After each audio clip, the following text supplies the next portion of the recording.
안녕하십니까. 스피츠가 스펙을 이긴다의 저자 공미정입니다. 오늘은 이계진 아나운서의 에세이 남자도 가끔은 옛사랑이 그립다 6번째 낭독 시간입니다. 뭐라고? 이혼을 하겠다고? 한 20여 년 방송 일에 종사하다 보니 가끔 방송과 언어에 대하여 아는 소리를 하게 된다. 어줍지 않게 책을 쓰기도 했고 강의를 해달라는 요청에 어깨가 으쓱해서 열강을 하기도 한다. 그럴 때마다 스스로는 겸양의 덕이 부족하다는 자각을 하고 부끄럽다는 느낌이 들 때가 많다. 아직도 불완전하고 계속 배워야 하는 마당에 내가 누구를 가르치고 뭐라고 훈계한단 말인가. 망아지 키우는 사람과 자식 키우는 사람은 입찬소리 못한다는데 방송하는 사람이 똑같은 처지에 누굴 나무라고 입찬소리를 한담? 그래서 강의를 할 때면 반드시 저도 잘 못합니다만 이라는 전제로 시작하고 강의가 끝날 때면 꼭 저도 바르게 하려고 노력하겠습니다로 맺는다. 생방송이라는 것은 꼭 망아지를 닮아서 언제 남의 밭에 뛰어들어 농사를 망칠지 모르듯 언제 망발이 튀어나오고 오발이 될지 모르기 때문이다. 그런데 얼마 전에 집안의 먼 친척으로 동생뻘 되는 사람이 방송국으로 찾아왔다. 평소 연락이 별로 없었던 터라 무슨 일일까 퍽 궁금한 마음으로 그를 맞았다. 입에서는 간밤에 마셨을 터이지만 술 냄새가 풍기고 표정은 어색한 가운데 가정사를 한량없이 늘어놓더니 이혼을 하게 됐다는 것이다. 이혼. 아니 그런 중대사라면 가까운 친척도 있고 집에 어머니도 계신데 또 중매쟁이도 있을 터인데 왜 날 찾아왔을까? 아이 엄마와 만난 사연이라든지 살아온 내력도 전혀 모르거니와 안 식구를 만나본 적도 없는 사람에게 찾아와서 이혼 지경을 털어놓으니 아니 어쩌란 말인가. 아나운서 눈치 빠르기는 7월 귀뚜라미라지만 방송만 하던 눈치로는 처음엔 전혀 감을 잡을 수 없었다.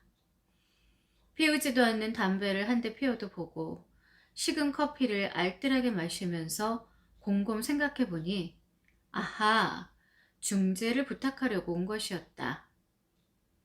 조금 자신감을 얻은 기분으로 중재를 염두에 두고 몇 가지 통속적인 보충 질문을 했다.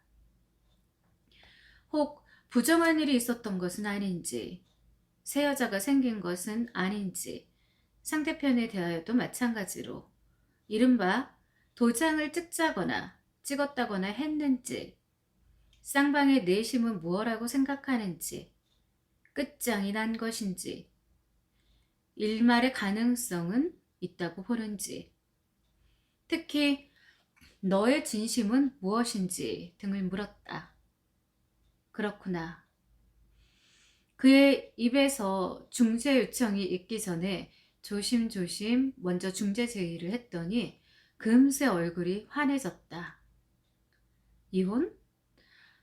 사실 나 자신도 얼굴도 모르던 남남과 만나 아슬아슬 고개를 하듯 살아왔고 지금도 쥘부채 하나 달랑 들고 주리에 선 광대처럼 살고 있는데 바보처럼 줄에서 떨어지지 말고 줄 잘 타라고 일러준다? 걱정이다. 무슨 말로 문제를 푼다? 나와는 나이 차이도 별로 많지 않다. 말하자면 같은 세대의 인생 철부지인 셈이다. 야단을 쳐서 될 일이라 한들 그런 처지에 야단을 칠 수도 없다. 재판을 하듯 따져 물어볼까? 쌍방의 하소연을 다 들어볼까? 그러다간 필경 나는 황희정승이 돼버려. 그래, 네 말도 옳고 네 말도 옳다고 해버릴지도 모른다. 좋은 분위기에서 저녁을 대접하며 감동적인 말의 잔치로 화해를 시켜본다? 아니지. 요즘 배고파서 환장한 사람이 있는 것도 아니고 아름다운 말잔치에 홀랑 넘어갈 어수룩한 사람이 있기나 한가? 어쨌거나 중재의 뜻을 밝혔고 며칠 후면 두 사람이 나타나서 엉터리 심판관 겸 중재자 앞에 서겠으니 여러 가지 궁리를 계속해야겠다. 나는 항상 현장 상황에 주눅이 들거나 당황하지 않고 당당하게 방송을 했던 경험이 있으니 거기에도 기대해 봐야 할 것 같다. 그리고 몇 가지 겁먹이는 멘트를 준비해야겠다. 원래 사람을 설득할 때는 먼저 위협적인 말을 하여 근심 걱정을 하게 한 뒤에 그러나 걱정 마라, 이런 약이 있단다 하는 식으로 안심과 위안의 말을 곁들이면 되게 돼 있는 법이다. 간장약 선전을 예로 들어보자. 몸이 1000냥이면 간장은 100냥. 스트레스와 과로와 알코올과 공해물질로 여러분의 간은 지쳐 있습니다. 한번 손상된 간세포는 소생이 어렵습니다. 여러분, 여러분의 간장 보호는 땡땡땡 정이 책임지겠습니다. 똑같은 수법을 써야겠다. 인생이 그렇게 장난처럼 보이느냐? 부부의 정이란 게 그렇게 쉽게 정리되는 줄 아느냐? 아이는 누가 맡으며 양육은 어떻게 하려는데? 남자가 맡으면 아이들 옷빨래, 도시락 싸기는 어떻게 하려고? 갑자기 아이들이 아프면 어떻게 하려고? 반항기에 접어들면 엄마 혼자 어떻게 훈육할 건데? 좀 더 커서 부모를 원망하면 어떻게 감당하려고? 이 다음에 결혼시킬 때가 되면 그 큰일을 혼자서 어떻게 감당하려고? 예식장에서 손은 누가 잡고 들어가며 그때 흐르는 회한의 눈물과 한숨은 어떻게 감당하려고? 꾹 참고 잘 살아라는 말을 무슨 낯으로 하려고? 이 정도면 아마 새파랗게 질리겠지? 됐다.